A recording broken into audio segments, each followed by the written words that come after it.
can begin. Okay.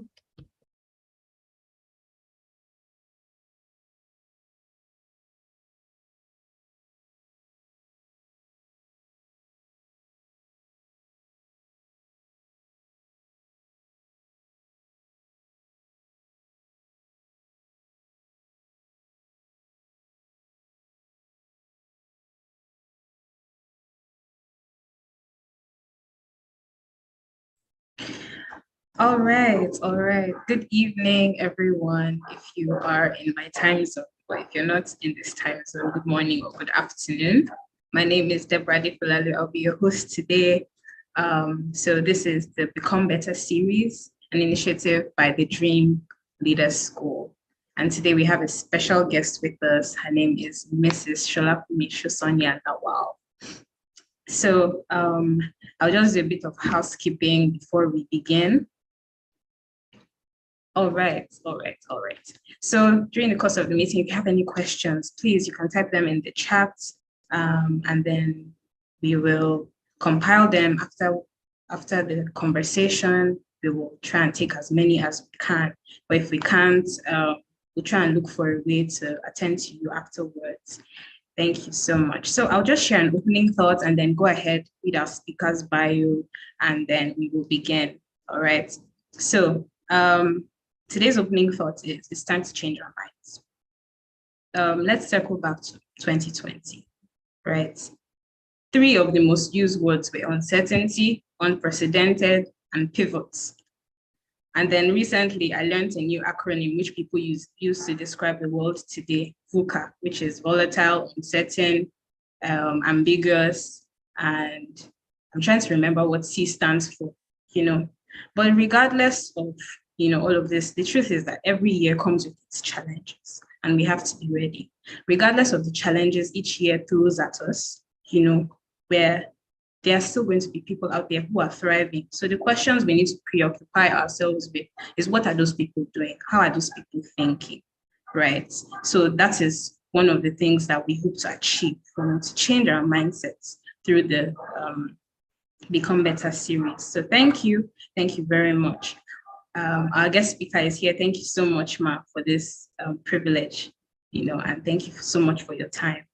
Our guest speaker, she is a seasoned personal finance educator.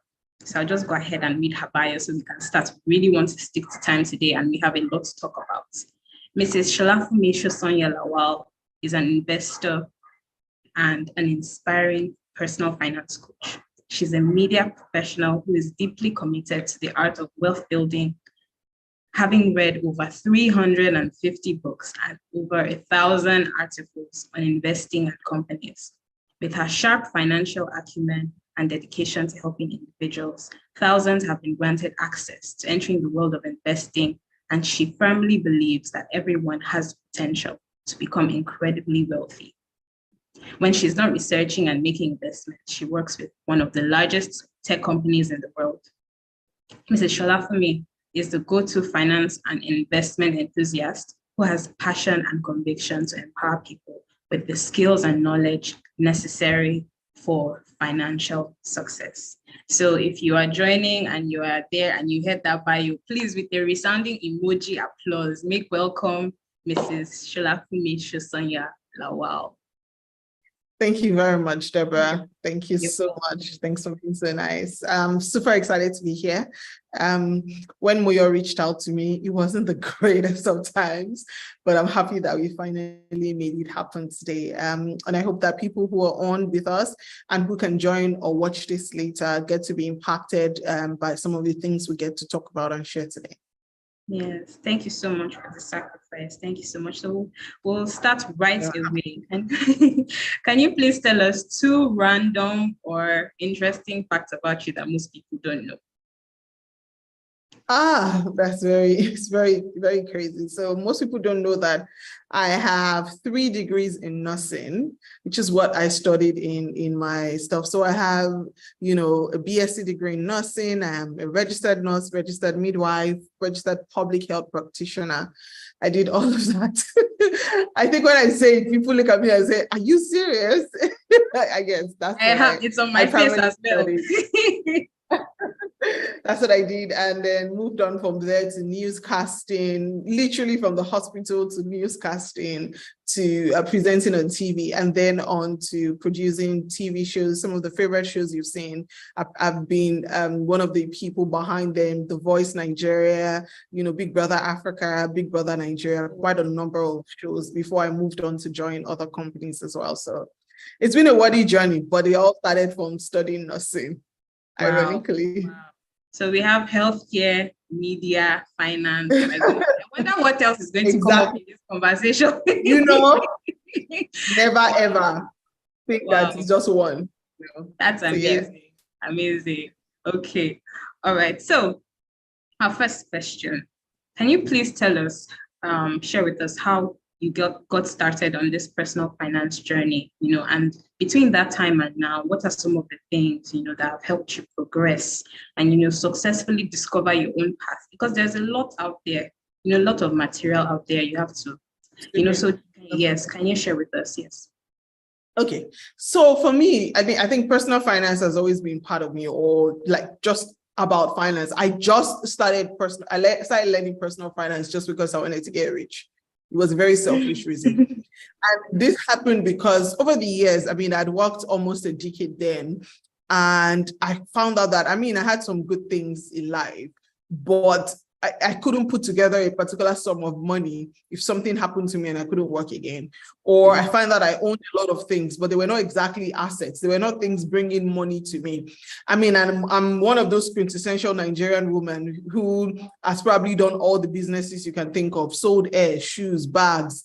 I've even owned trucks. I've done all of those things, Wow. And I just decided that there had to be an easier way. Yes, I did have trucks. Those 15-ton trucks that used to travel interstate and all, I owned 3 of them at a point.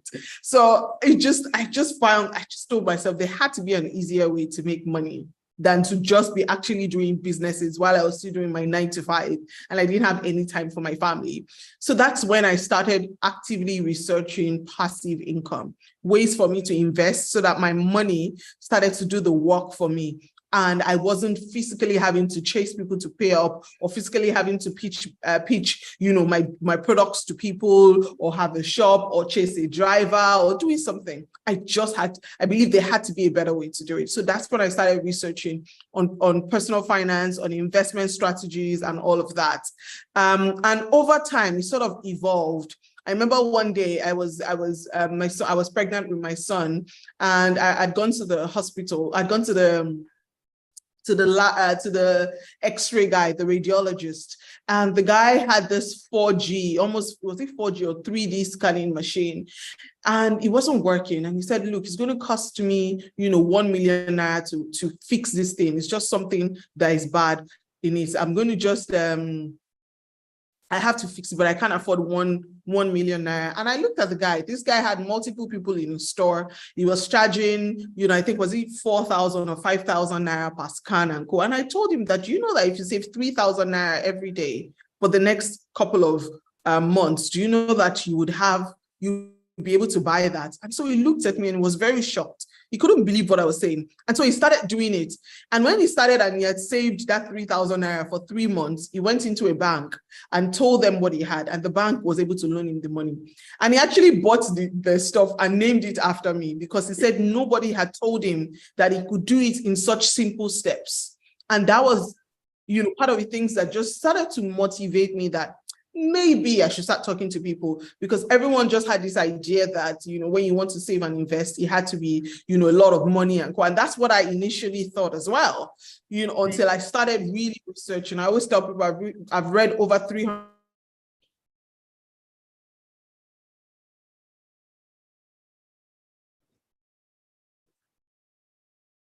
Oh, sorry, I think it's the network. I think you're frozen. Oh, I think our network has a bit of issue. Whoa, sorry, back on.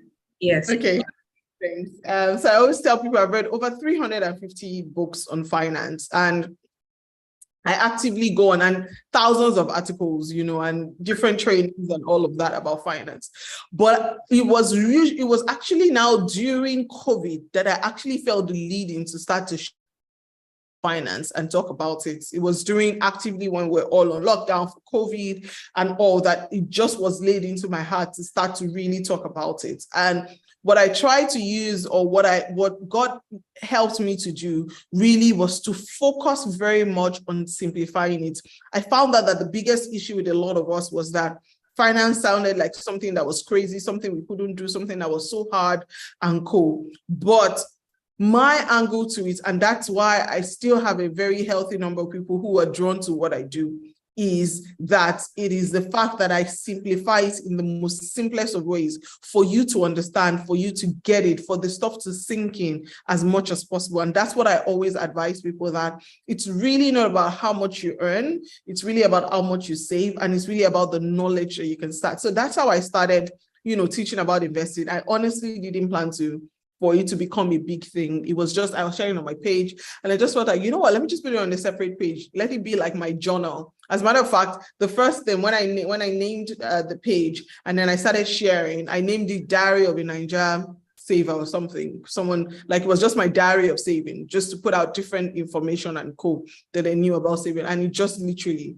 blew up from there. And people got to start to share and started to get into the vision of what we were doing as well, Motley. And honestly, this is, I think, the 3rd+ year now, and it's been a great one. I'm happy that I followed that leading and started to share about finance. I was on a call with someone just today, and a personal that paid for a one-to-one session with me. And this very vibrant 30-something-year-old man burst into tears when we finished talking. It's like, I cannot believe that this is God speaking to me. This is God sending you to tell me what I needed to hear about to change my life. And he was so excited because he really, really needed that. And those are some of the things that keeps me going, that helps me to decide that, okay, what you're doing is right, Solafunmi. Don't feel stressed out. Don't feel bad when crazy things happen, or some people write something crazy and stuff. Just, your core and what you're doing. And like I always tell people, like, and again, like I explained to you in the beginning, I'm not a finance person. I do have an MBA and all of that, but I feel like because I'm not a core finance person, that's the reason why it's easier to understand when I speak about finance. And it's because I speak it in the same way that a regular person would understand it. So there are no financial jargons or words that you don't understand and all. It all comes very easy. And and that's the feedback I get when people explain, when they talk about what I do, they're like, when you explain it, it's super easy. And I break it down in the most simplest of ways. And I think that's the simplest, that's the unique selling points to the Wealth Motley brand and to what I do, is the fact that I'm able to help you understand it like a 5-year-old, and help you to, start looking at savings and investing as not something that is so huge, but something that is, super small and cool. And I think in the last couple of years, it's been a good journey of, helping people change their perspective, helping people, grow in their money, helping people to see money in a different way. And it all started because I had this very selfish desire, again, to grow my money. Amazing. So with all of that, I've seen, like, from personal concern and ambition, that curiosity now made it something bigger, and a vision to serve other people and help other people, and further clarity, like, okay, I need to break this down. Let an everyday person in everyday language, everybody be able to understand this thing. That's amazing. So I want to circle back a bit. You said that when I read that in your bio, I will ask about this when we have, 350 books.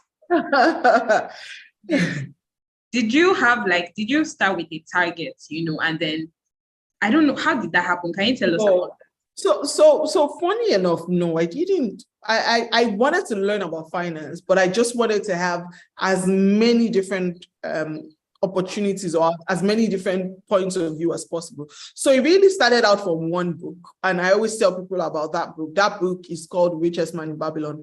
It's one of those very tiny books that you can read in 3 hours, but it's such a profound book. I've read that book over 30 times. Like anytime I just feel disillusioned and I go back to read it. That same book, just read it. It's a very small book, and on one walk, I can easily read it all over again or listen to it.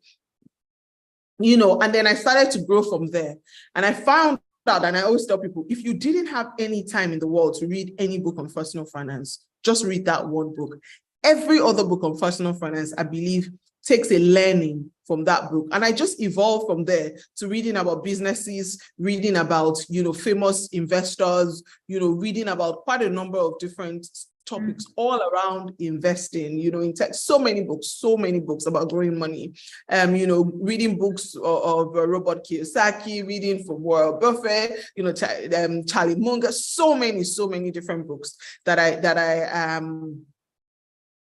I started reading and started, just trying as much as possible to see how I could grow my money. And it was a deliberate act. I'm not going to lie to you. It was something I deliberately wanted to do. So I would be in traffic in the morning, and while my driver was driving, the way the commute is in Lagos, while my driver is driving, I'm listening to a book. And by the time I'm going that day and coming back, I've already finished the book. And maybe I want to reread it again or something, or listen to it again. So something sticks in me and stuff. And that's how I really, and then on my walk or my jog or something, that's what I always do. So it was a very, very deliberate act to do it. And it's one of those very nice grounding that I'm happy that I gave myself. I remember I'd finished reading a book once, and I went on Twitter, and on Twitter immediately I saw one of these apps that I work with a lot now, or that I talk about a lot, Bamboo Invest, and I was their 001 customer, number one customer, and the reason I jumped on it was because I'd read so much about international stocks, and there was no way to buy in Nigeria, and there's this app that I found. I'm almost convinced that the algorithm, based on all of the reading I was doing, just dragged that ad into my face. But yeah, it was a good way to start investing in that time. And honestly, it's been one of the very, very best things I've done for myself. Wow, amazing.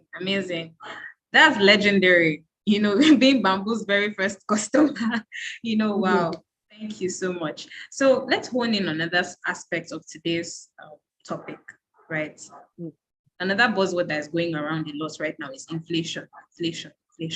A lot of corporates are right now trying to cushion the effects on their employees by increasing their pay, adjusting pay, adjusting working days, a number of initiatives. But there are some people who are not so fortunate, right? So can you speak to those people? How can they begin to make, how can they stay above, the challenge of the almost daily rise in prices of almost everything, right? Yes. So inflation is a big thing. Inflation definitely is the silent, wealth killer. Is that tax that you don't even know that you're paying. So as at maybe last year or 2 years ago, you had 200K and you could buy things, but right now your 200K is probably worth less than 80K. So it's that silent tax in things. And the problem, a lot of things, the people who are increasing salaries, I'll say maybe 10% or even less of employers are increasing salaries. Most companies are so affected by the increase in the cost of operations, increase in their energy, all of those things that they can't even afford. Rather, they will have to lay off because they can't afford to even pay, because they have a lot more eating into their overhead. So inflation to me is that silent killer that you don't even know that you are paying. It's at least with your tax, when you know your gross salary and then they remove the tax, you know that your net, you know that government has removed tax or pensions or something. But inflation, you don't even know. Is that silent wealth killer, that silent tax, but everybody's paying. And unfortunately, it's grown in the last couple of weeks to astronomical heights, especially with the removal of subsidy and all of those things. So this is a time where everyone has to focus on getting investments that have to outpace inflation. That is the only way you can survive. That's the only way your money can survive. Because if you put your money in the bank, your 200K that you put in the bank, like I was saying earlier, last year, is now worth less than 80K. You still will have 200K with you, but you cannot buy goods that are worth 200K again. The worth of those goods now is probably I remember my maid going to the market and coming back, to say that, mommy, let's not buy something. I'm like, what do you mean? And she says, the yam that we buy as at, last month or last year or something for 6 pieces for 9,000 naira, and we still complain. The 6 pieces is now 18,000 naira. So you're saying that 1 tuber of yam is 3,000 naira. So it's like really concerning when you look at it that, so that has done 100% in less than how many months, and you still have your same salary that stays the same. And that goes for a lot of things, which has even tripled in prices. Transportation, fuel. I would fill my tank with 13K and still complain before. Now, the same tank is 33K. And again, my income is staying exactly the same. So those are the things that really affect you. And so if you are still investing or if you're just putting your money in a savings account, you are losing money. The only sort of investment that pays you right now is something that can outpace this inflation. And right now there is no lying that dollar is 400 and something. No, it's now at the rate of the naira. So everybody can see how bad the dollar amount is compared to the naira, and that really shows you the scale of the stuff. If $1 is equal to 800 and something, or 700 and something naira. So this is a time where you have to be very prudent in your investing. You have to much more apart from investing in stocks and ETFs and real estate and side businesses. You definitely have to invest in yourself, because the only way to cushion the effect is to make more money. And you can make more money only by providing services and code that people find essential enough to still be able to pay for, or valuable enough to pay for, or your skills, improving your own skills in such a way that people find you not part of the people they want to let go, but your services are so important to the core of the business. So it's definitely the time where you want to find something else to be improving your money, to be doing a side hustle, to be, doubling up on your work. It is such a critical time, to make sure that whatever you're doing, it's bringing in more money and less work for you, something that you can find a way to do to potentially earn returns that would continue to exceed inflation. Yeah, yes, very, very profound but true. That brings me to our next question, right? So for those listening, I'm sure this isn't new.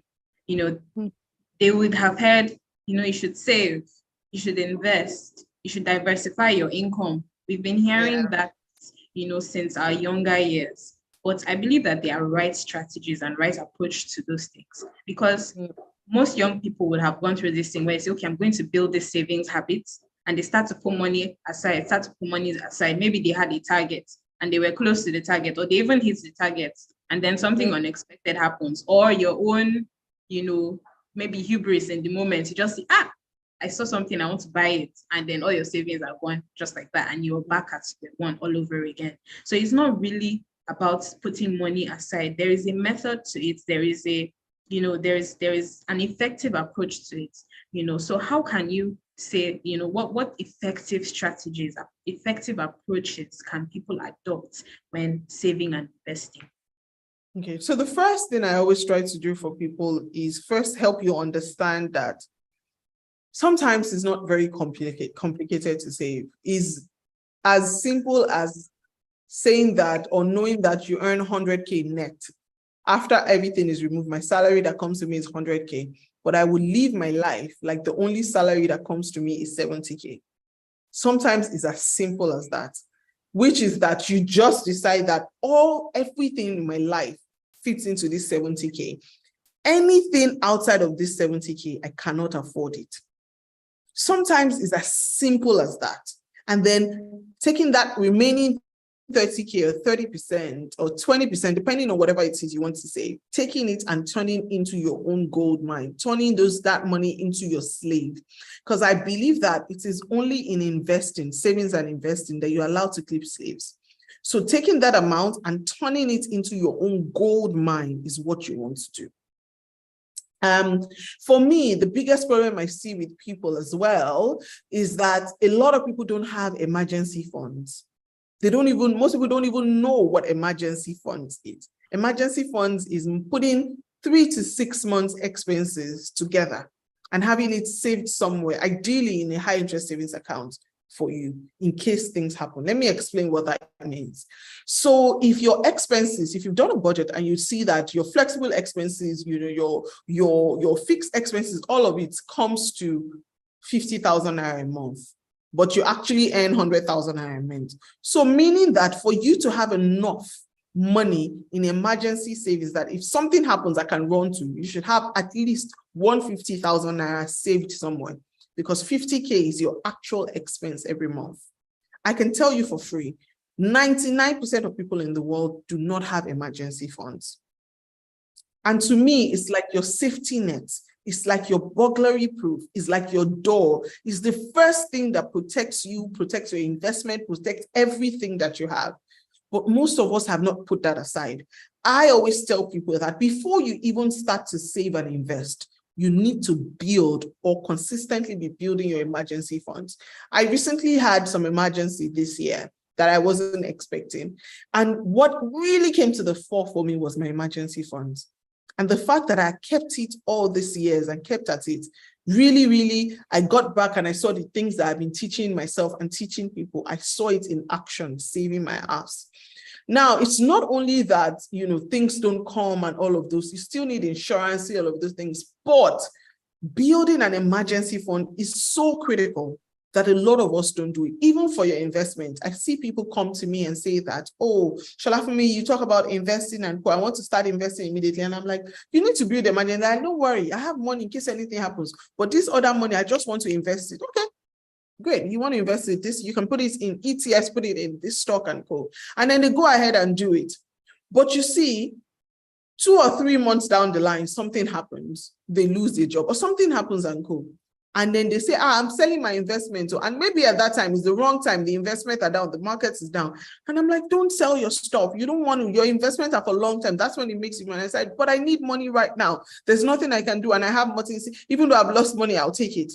You see, if you had emergency funds, you won't look at your investment because you built it there over time. And the emergency funds would do its work, which is help you in cases of emergency. Remember, I said your emergency fund should be 3 to 6 months expenses, not salary. 3 to 6 months expenses. So if you have done your budget and you realize that, oh, my expenses, which is my feeding, my transport, my this and that, I have that amount, it is 50,000 naira. If I'm able to save 150K, so that means no matter what happens, even if I'm not able to work, I lose my job, something happens, I move away or something, I'm able to at least maintain a good lifestyle or at least a semblance of lifestyle for 3 months before everything goes wire. And in that time, I can find myself together. You see, a lot of us don't do that. And that's the first critical thing you need to do. If you have emergency funds in place and then you are investing, sometimes you do it, you build it together. I was telling someone just this morning that my emergency fund, it got to a time where for years, I didn't have to add 1 naira extra to it. Why? Because I built it over time. It's got into about 3 to 6 months expenses. I put it there and I'd forgotten about it. As a matter of fact, it was making money for me. As really just, it's making money for me there. It was making extra money because I put it in an account like PiggyVest, giving me 12% a year. And it was just there, and it was even making more money for me while it was there because I didn't need it. I was still living myself. But when I actually needed the emergency fund, every time I've needed it, it's come through. It's really come through for me very well. And that's why I tell people that that's your first starting point. That's your line of thoughts. Now, there are other things that help that emergency fund to stay as actual emergency funds. I expect that you should try to get, things like insurance. Most things that make us spend money and all of those things are things that we don't have surrounding us. So things like insurance, health insurance, in case you fall ill, all of those things. Most of us don't take our time to do those things, or do it for people who are dependent for us. So for example, if your mom is your dependent and she needs you to survive and you cater for her every need, you have health insurance and your mom doesn't have health insurance, it's actually worse. Because now if your mom falls ill, you will spend all the money you save to save her life. You see what I'm saying? Whereas you can get health insurance for as little as 3,500 naira a month. You know, those sort of things that I find people not doing are the things that really eat into their money. So emergency funds is the very first thing I advise people to do. You definitely need to get your emergency funds in place. Start building with that. Again, like I said, it's your first line of defense. It's that first thing that saves your life or saves you when shit literally hits the fan. So that's the first thing for me. And that's how I approach my savings. That's how I approach it. And then once you have that emergency funds in place, then everything else comes after it. Then you can start to live. Then you can start to, you know, build your investing and all of those things. But if you don't have your emergency funds in place, it's like you sleeping in the wide open, and you are sleeping on a mattress, and that mattress is outside. There's mosquitoes biting you. You have not protected yourself in any way. No mosquito nets, none of those things. That's what you've done for yourself without emergency funds.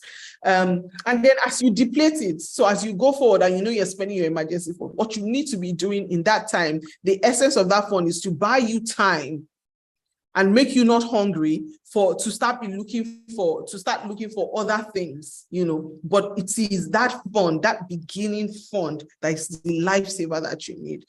Sometimes it's never going to be enough. I always tell people that it's when you start doing emergency fund that as a Nigerian, your great-great-grandfather will decide to die.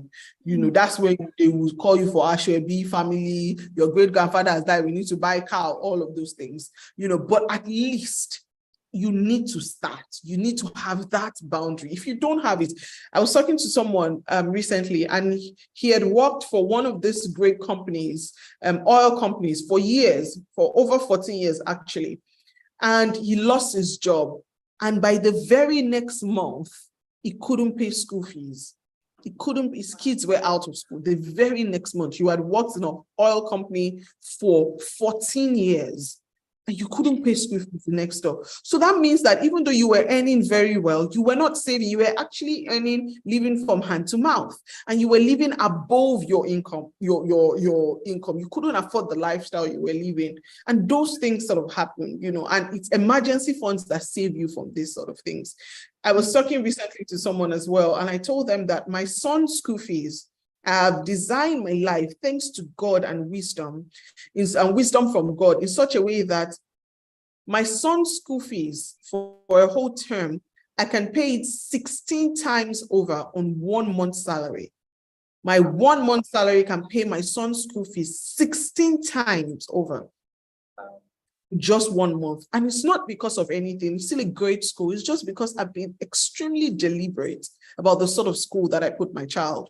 I've been extremely deliberate to say that I don't have to go and put my child in a 3 million naira school, even if I can afford it, because I don't think it's a lifestyle I can keep up if something happens. But can I get something that's more affordable, that still gives me that sort of things and cool? And people will say education is important. Very, very good. But education that you can afford is even better, because then you can add all the jara to it. Then your child can have music lessons. Your child can have a personal lesson teacher. It can have, you know, soccer. It can have all of those things, because it will be within your spending capacity. But we don't do that. We would rather go to schools where, you know, you're barely teaching. And look at people who send their kids to these schools. If you can afford it, it's fine. I mean, if you earn that much, it's great. But always ensure that if my child's school fees the next how many years, I can afford to close my eyes and pay it, even today, if they want to take advance, you know. But it's just ensuring that as much as possible, you cut your clothes even shorter than your size. It's only in investing that you're allowed to be a size 15 or size 16 or size 20, and you will sew a size 8 clothes for yourself and you fit yourself into it. It's only in investing, because it is being deliberate about your pocket, creating that box for yourself and fitting yourself into it. Yes, amazing, amazing. For those who are just joining us, you know, this has already, we're just a little over half an hour in, you know, and we have been gleaning so many insights. And you know, so far, by the end of this meeting, you will have a checklist, you know, and please don't let it be one of those things that you just hear and then go away again. Now we are hearing that, you know, it's not just save. You know, we used to hear save. But if you don't have a target in mind, get an emergency fund. Okay, what is an emergency fund? 3 to 6 months worth of your expenses, so that in case of anything that you weren't planning, you're comfortable, you're okay, you're not having panic attacks. And she also mentioned living within your means or below your means, not even living within your means, and then also other things that, will not spring surprises on you, like getting insurance, ensuring that your parents are insured. This, to be honest, that is, you can have health insurance from your place of employment, but if your parents do not have, something happens, you and your siblings are going to be having, sleepless nights trying to pull funds together. That's so important, so please let's as we approach these things, no vagueness. She's breaking it down and giving us this assurance. Don't be overwhelmed. It's simple. So we're moving to our next question now. This question is about speaking about the inflationary economy as well. Again, once you hear that, once inflation starts to fly around in the air, it's on all the news headlines, social media, everybody is using that because that is what people that is the present concern. It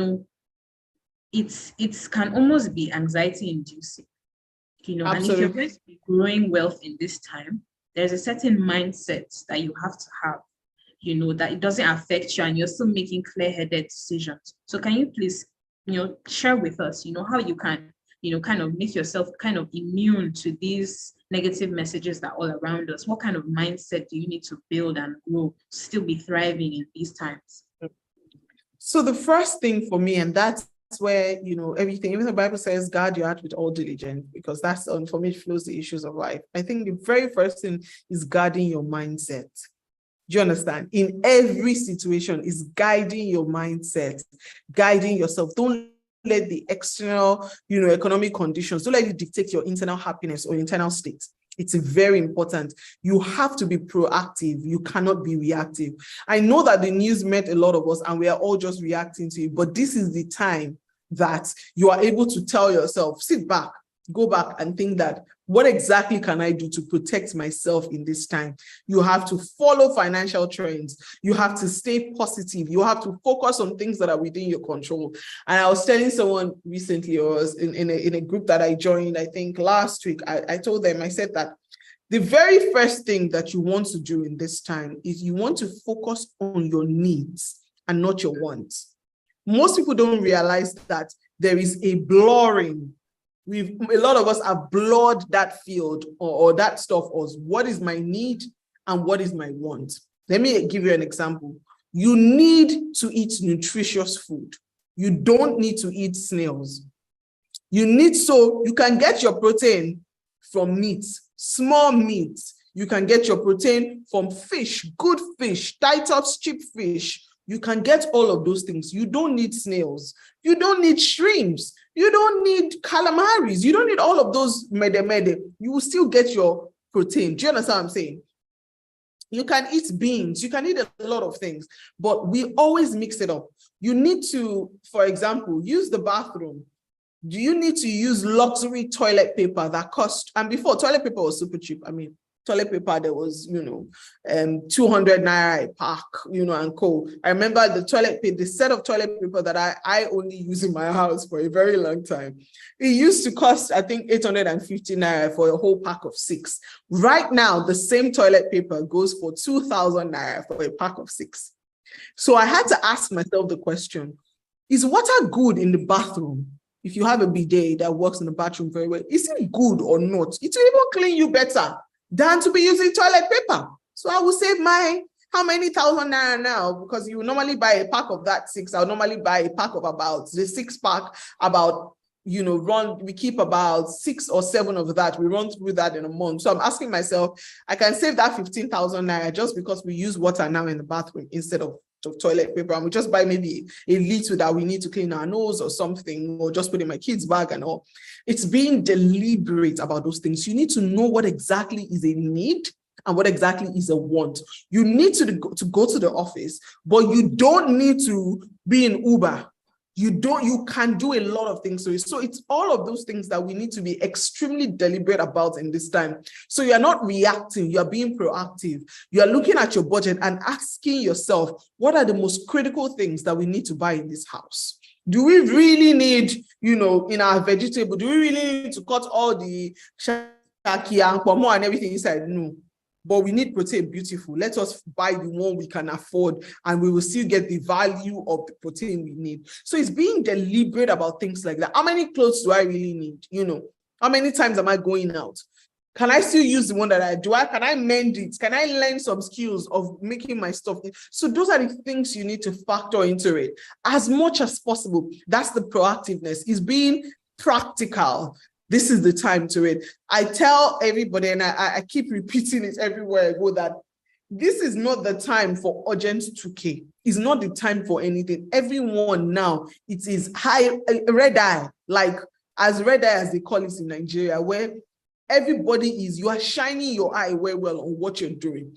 That's the time in this economy, in this inflationary time.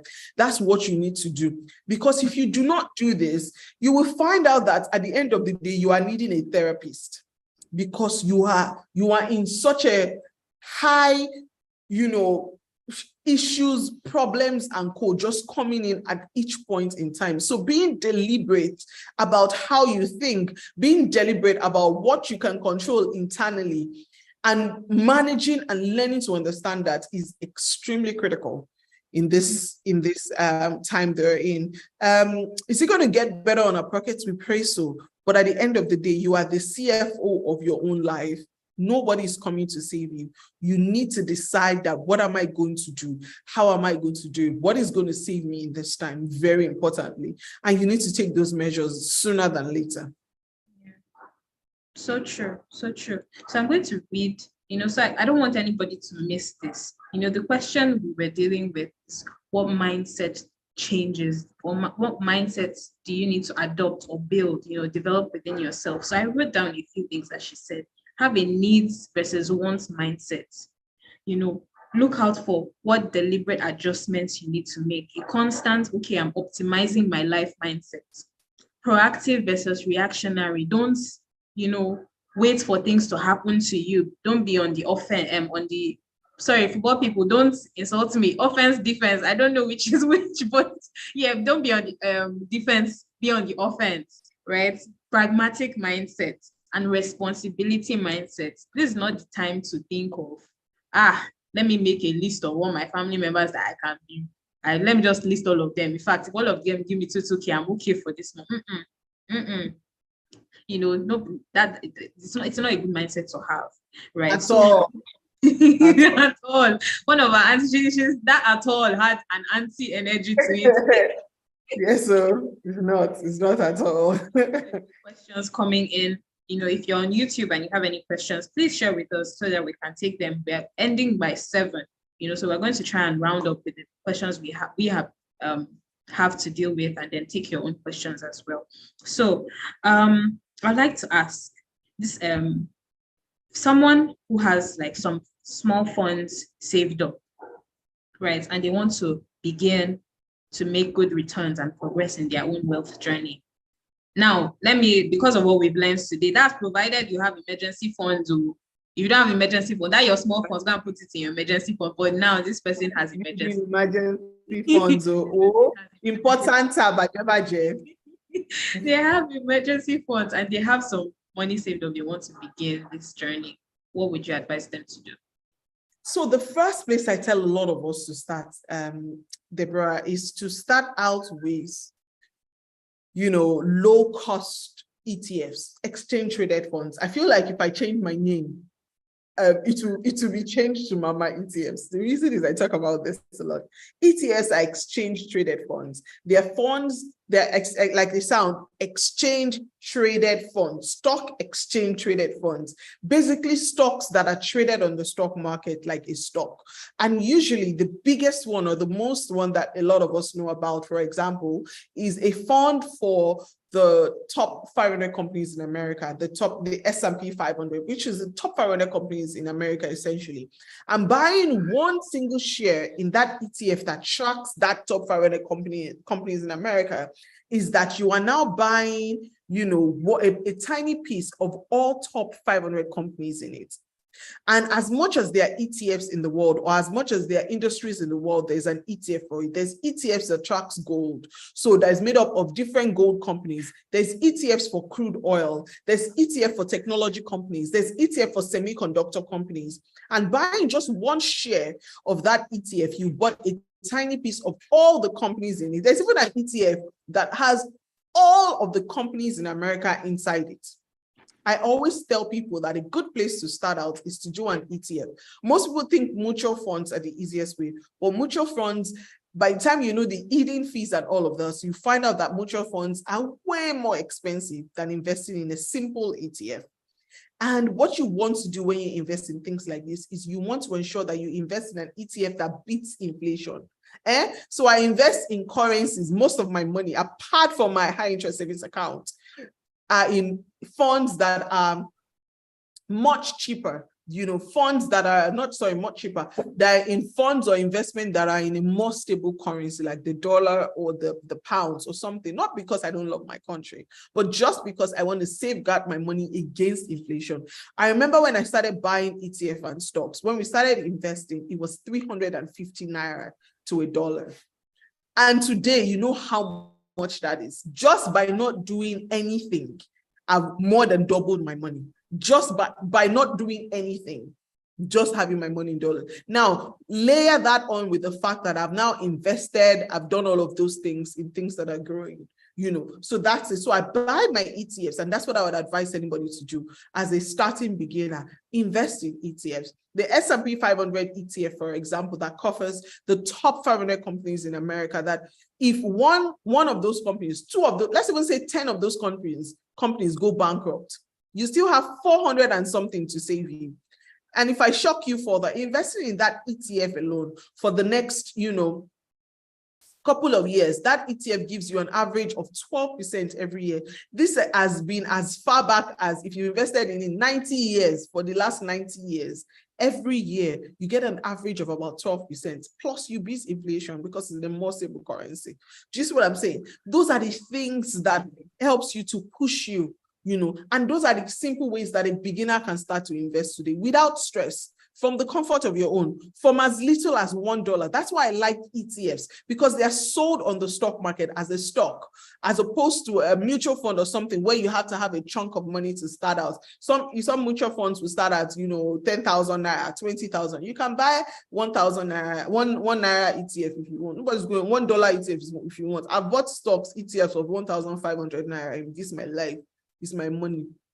I have it. I put that invested. So that's what I want people to start to think about. You start out with investments that are in a more stable currency as possible, and that beat inflation, and something that is well diversified as much as possible. You cannot be depriving yourself of snails and all of those things and go and put your money where it's not growing, or put your money where it's not doing the right thing. That's why I would rather invest in solid stuff.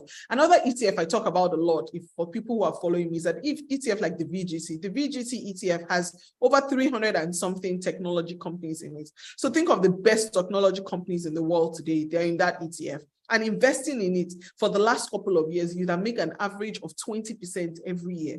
It's a sweet way to invest. It's a simple way to invest your money. Yeah.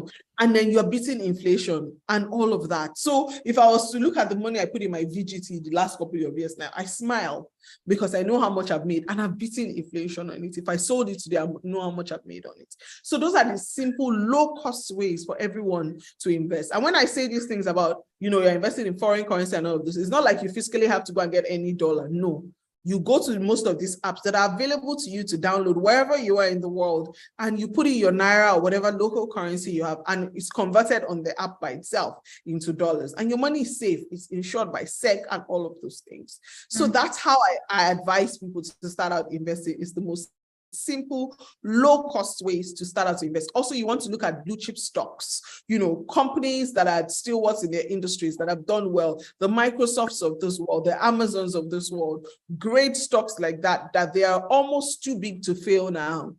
Those are the sort of things that you can also back on. They are blue chip companies that have been there and, great and known in their industries. You want to also see if you want to invest in things like that. Something else that's really caught my fancy, and I've told a lot of people to start researching and, working with those companies that I've seen, is fractional real estate. We know how expensive real estate is, but imagine you could own, a tiny piece of a property in Dubai, property in the UK or US and all of those things, just from $10 and thereabouts. All of those options are now available with companies like Cable, where you are able to invest in those sort of properties and make a fixed return and all of that. So there's a lot of alternative ways to invest now, and starting at a low price point, the barrier to entry is extremely low. You are able to start out now. You don't need the 5 million and co. No, investments now can start out in retail version with your $1, your $10, your 1,000 naira, 2,000 naira, because it's very critical that everyone starts to demand maximum value for every 1 naira you make. That is how you grow wealthy. That's the only way you can grow wealthy in this world and in this inflationary place we found ourselves. Yeah. So for everyone listening, as they say, the best time to plant a tree was 10 years ago, or 10 to 15 years ago, however that quote goes. But the second best time is now. Don't feel discouraged, that exchange rates are this, start where you are and just use the information that you have at your fingertips to make informed decisions, as she has shared. Please, she has mentioned a number of things. You can just make out time to go and research them further after now. And so we need to move really fast because we have 9 minutes left and we have a number of questions coming in from YouTube. So I'll just take one last question before we take questions from those watching on YouTube. Knowing what you know now, what would you say to your younger self 10, 15 years ago?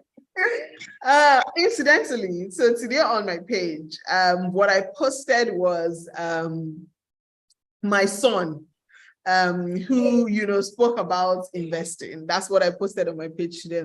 He spoke about investing 10,000 naira, and I smiled. And I keep telling people that if I'd known what I knew now when I was 20, best believe your girl will be a millionaire in dollars. There is no way that I won't have, by God's grace, just because this sort of knowledge and things available right now to everyone who is willing to listen. I go on social media and you see my page or my feed is filled with things that are edifying me. It's filled with things that I'm learning from. It's filled with people where I'm seeing the strategies they're using to create wealth. So I think that this is not the time for anyone to be frolicking around and, enjoy your youth. It only comes by once. But this is the time to learn. And I really, really wish that, I started my investment journey as early as possible. And that's why I started writing a range of books for kids from age 5, to as much as age 11 and I have a series of 10 books that I've written that I use to teach kids about investing, real estate investing, about, stocks, savings, all of those things, because I think it's extremely important that we teach people very young. One of the biggest problems we have in our society and in societies around the world, the most civilized, all of those things, is we are all told to go to school, get a job and make money. But no one has actually taught you how to live your life with money, how to take care of your money, how to equip yourself. No one has actually sat down to teach you. And so you have to learn these things on the go. So that's why it's very important. And that's why I look at it today and I see my 20-year-old self and I feel like, I wish I knew what I knew now when I was 20. And so it's the time for a lot of young people. I see a lot of Gen Zs and go, and I'm like, gosh, you guys, you don't know what you are. Being a digital-led forward, a digital forward, digital native person, you have all these resources in front of you. It is the time to really leverage on it and grow, because you're never going to be 20 forever or 25 forever. It's what you take now that you will use to fly in those years.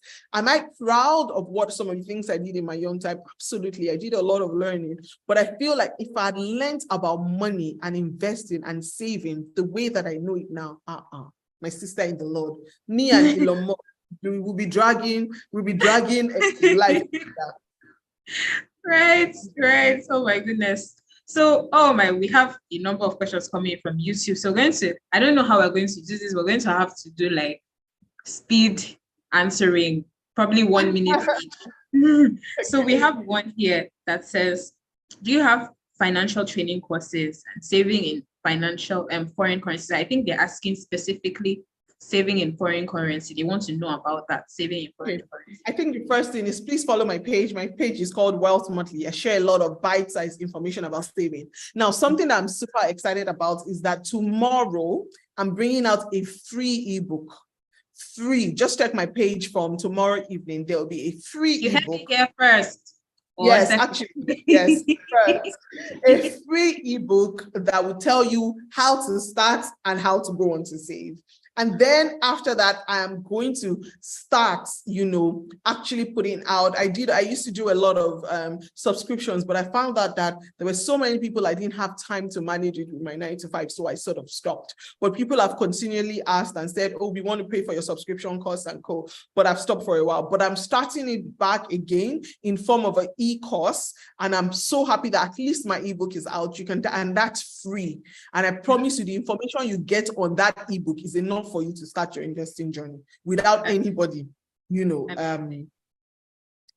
I'm happy with that. So please check my page. You will be super excited with the ebook because that will teach you exactly where to start. It will have links to the apps you can use. The apps will be useful for you wherever you are. I have links to apps, that will work in Nigeria, in South Africa, wherever you are in the world, there is a link to one of the apps you can use to buy. Inside the ebook as well, you would also see, sort of the stocks or ETFs that you can start out with as a beginner and all of those things, and teach you about stocks, what's the ticker symbol, all of that just gives you a very good grasp before you see the course. So I'm super excited about that, that people can get that from my bio by tomorrow. All right, amazing. And my fingers are really crossed that if we can't answer any questions this evening, the ebook will answer it. So please don't be upset with us. And probably if even if it doesn't answer, we'll try and get answers across to you. Post on our page, please. So how do you manage, the next question, how do you manage prioritizing your needs when you have family members that you're looking after? I love this question because I love this question. Black tax, I get it a lot. And let me give you the secret to black tax, yeah? See, again, like I told one of my clients that I had a meeting with today, I said that when you have 100,000 and that's your salary and black tax comes, what do? Everything you can do, you do it in the fitting of that 100,000 and that's your salary. Now you can't do more than your salary you are earning, right? So that's it. So maybe at that time, the black tax you get is maybe you have to help me. I don't have money to eat. So you give 5K to the families to go and eat or something, or you buy school bag, things like that. Now, by the time your salary now is no longer 100K, let's say your salary is now 500K, the black tax problem increases. Do you see what I'm saying? Now the black tax problem goes to, I can't pay my school fees, sir. I can't do this. Because the way they've seen you solve problems, that's the sort of problems that will come to you. You see what I'm saying? By the time you start earning money in foreign currency, the black tax goes to, I can't pay my house rent. They're about to send me out of the house. Give me money for house rent. You start making much more money, then the black tax goes to, I should have a house at this age. Do you want me to die without having a house of my own? So the problems will always be there. What you need to do when you have to help you with black tax is to create a budget for it. You need to tell yourself, this 100,000 naira that I'm earning a month, 5% or 10% of it is for black tax. Once it is more than that 10,000 naira, I can't afford it. Nobody wants you to die. They want you to be alive. And what I do, that's exactly what I do. And at the end of that, when that money is done that month, I will tell everyone, I'm very sorry. I will do it the first thing for you next month when I get my salary, and I will. But I just don't have any money available this month. You need to put a cap on it. If you do not put a cap on it, see, problems, expenses will always rise to the level of your income until you protest otherwise. Your expenses, problems around you, black tax, will always rise to the level of your income until you protest otherwise. So if you are not careful, everything you earn will go into some form of problems until you say no. Just the way you know that your salary if it has gotten to, at the end, my salary is 200,000 naira. After I finish spending this 100,000 naira, I don't have any other money to spend. That's it. That's the end of it. Do you understand? You have to do that. That's how I deal with black tax. And that's what I would tell anyone to do. Have a specific budget for it. Make the budget nice as if it's 10%, let it be 10%. But at the end of that 10 or 15%, anything that cannot, any black tax problem that cannot fit into it, let it be gone. Me only afford any waiting money, or except I won't go to work, or except I won't have transport, or except I won't eat. And everybody wants you to be alive to be able to solve the problem now. Yes. Just something. So that's how I deal with black tax. Have a budget for it. Let it not be, out of the stuff. Let it be something you budget for each month. So even if your parents or your family and co, let them expect the 5K each month. Let them expect the 3K each month or something. But have a budget for it and let it in. If not, you will never be able to attain wealth. Once you are doing this one, by the time you build a house for someone, then they will remember that, and this house, I'm just living in it. So there's no money that can even be making small money. So I won't be disturbing you. It will be graduating. These were people you were giving money to eat before. Now the problem has gone beyond eating. It's gotten to you building a house. This is what I'm saying. It increases and it will keep increasing. And more people will keep coming until you protest otherwise and put a budget to it. That's the secret. Yes, true. Thank you so much. So bottom line, be firm, have a budget and be firm. We are so grateful for your time, ma. We are out of time. And like I promised, one of two things, either the PDF, the ebook will answer your questions, or we will try and find a way to get those answers across to you.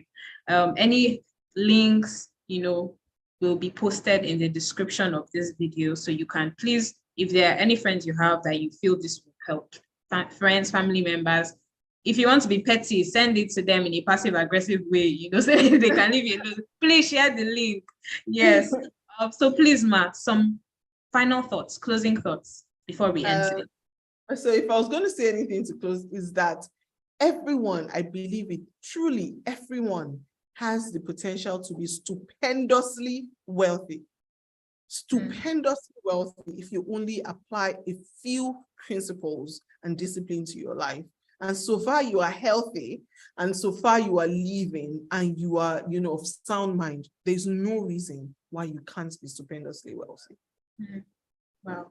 Thank you. Thank you so much. So you heard our speaker. Thank you all so much for joining. One thing that has continued to resound during this conversation is that it's not as hard as you think. It's not as hard as you think, but just start and be consistent. Oh my goodness, even PHCN is telling me. So yeah, that you should have ended this meeting exactly an hour ago. So thank you so much for joining, and enjoy the rest of your day. Thank you very, very much. I'm so grateful. Thank you for having me. Bye-bye. Bye. Bye.